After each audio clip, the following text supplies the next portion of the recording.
পরমারাধ্য শ্রী বাবামণি রাতুল চরণে প্রণাম জানিয়ে এবং আমার সমস্ত গুরুভ্রাতা ও গুরু ভগিনীদের প্রতি সশ্রদ্ধ জয়গুরু সম্ভাষণ জানিয়ে আজকের পাঠ শুরু করছি।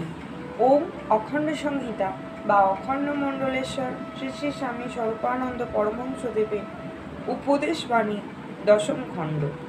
সঙ্গীত স্বর্গীয় বস্তু।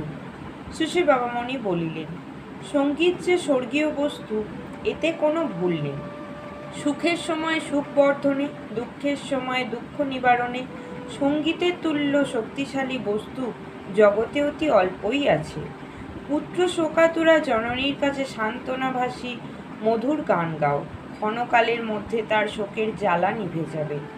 অপ্রেমিকের হৃদয়ে প্রেম সঞ্চার করতে, নিষ্ঠুরের প্রাণে দয়ার উৎপত্তি ঘটাতে, কাপুরুষের প্রাণে সাহস সঞ্জীবিত করতে, স্বার্থপরের হৃদয়ে নিঃস্বার্থপরতার উদ্বোধন করতে গানের মতো শক্তি আর কার আছে?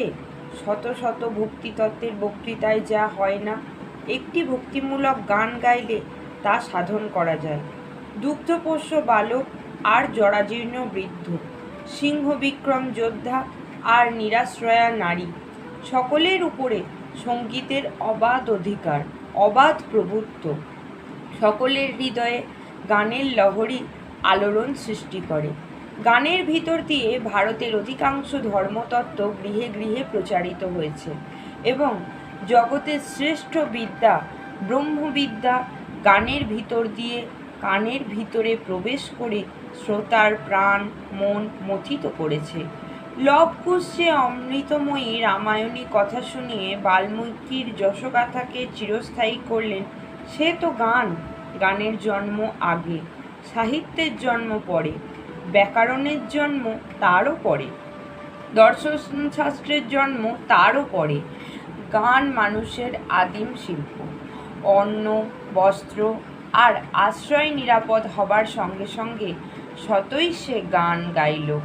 সে গান তোমার বেদশাস্ত্রের জন্ম দিল। সে গান ডেভিড এবং অপরাপর ঈশ্বরনিষ্ঠ ব্যক্তিদের কণ্ঠে নিঃসারিত হয়ে খ্রিস্ট ধর্মের জন্ম দিল।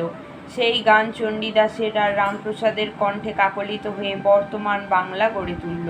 সুতরাং গান যে স্বর্গীয় বস্তু, এ কথা কে অস্বীকার করতে পারে? জয় গুরু।